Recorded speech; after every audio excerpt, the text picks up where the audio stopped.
final spark to start the First World War was the assassination of Prince Ferdinand and his wife during a visit in the town of Sarajevo in Serbia. The last emperor, who was not his father, Franz Joseph, he died during the First World War in the year 1916. Now, I said he was not his father, not the father of the Crown Prince.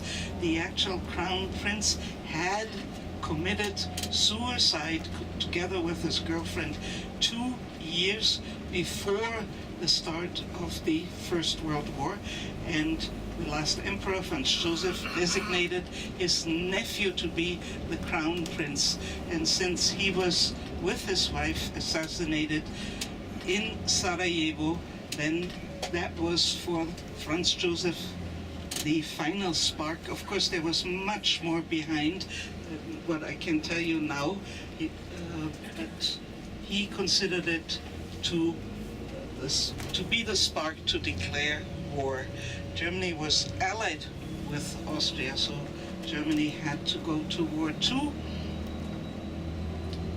The end of the war, 1918, of course, was very, very, very severe for Germany, since the victorious Allied forces decided that Germany had to pay horrendous amounts of reparation, and many historians believe that that was the reason, so that you know whom I'm talking about. I just want to say the word H.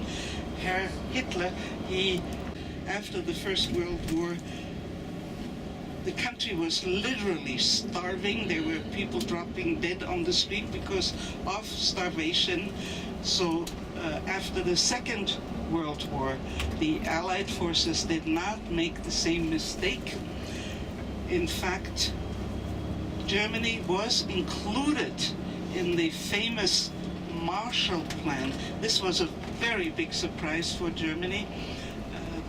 General Marshall, later on Secretary of State, who had this wonderful idea of sending money, funds to the devastated Europe, including Germany. That was really a surprise for Germany, to build up Europe again.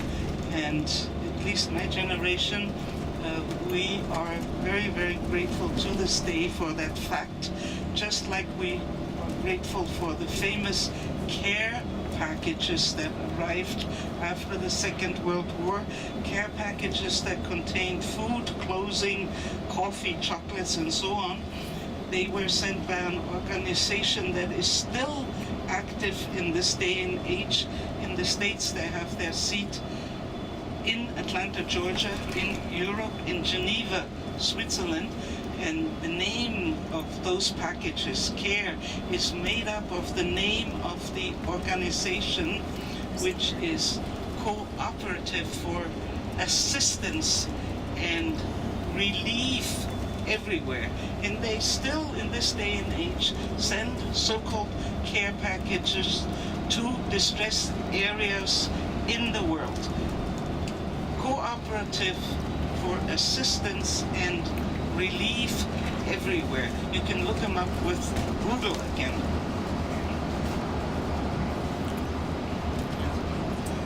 Telling you all this because we are approaching shortly the former border point between the so-called West and the so-called East. We in Passau easily could have been occupied by Russian forces. From the border point, it will not take more than 30-40 minutes until we arrive in Passau. Therefore, if the Russians would have marched on, and divided in 4 sectors by all 4 victorious Allied forces. In order to get to Berlin, you had to pass through East Germany, unless you flew into Berlin. Flying reminds me of the famous blockade that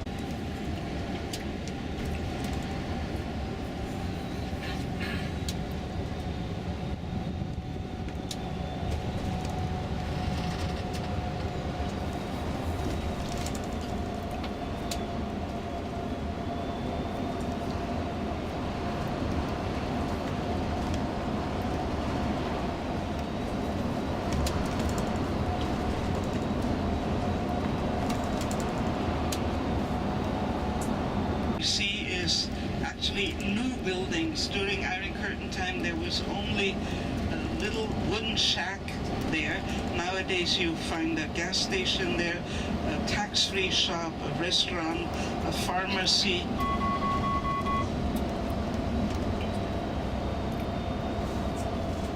Then we'll pass through what was known as the no man's land, and finally on the right hand side the former German customs house. Of course the Iron Curtain consisted of barbed wire, watchtowers, mines in certain areas, so-called silent alarms in certain areas. When somebody stepped on something or touched something, an alarm sounded in the nearest watchtower. So over here, this, with all the new buildings, this used to be the Czechoslovakian border house, consisting of one little wooden shack. Nowadays all those new buildings, and we are passing through what was known as the no man's land, which had no trees left and right hand side of the road here, so the soldiers on both sides could look into this area here. Up front, that little building used to be the German customs house.